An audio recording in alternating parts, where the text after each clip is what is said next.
معلنا أيا أفرتن سنادات كهربو معلنها دكسي هو سدحو كدغي جيري نكي معلنka ahaa ayaa أفرتن سنادات kadib isagoo maalin adeeganaya oo suuq jooga oo dukaan ama supermarket ku jira oo alaab badan waliba reerkiisii u soo guray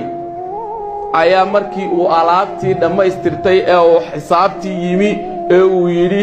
xisaabiya ayaa lagu yiri raalle ahaw ninkaas ka bixiyay lacagtii waanu haysanaa wuu yaabay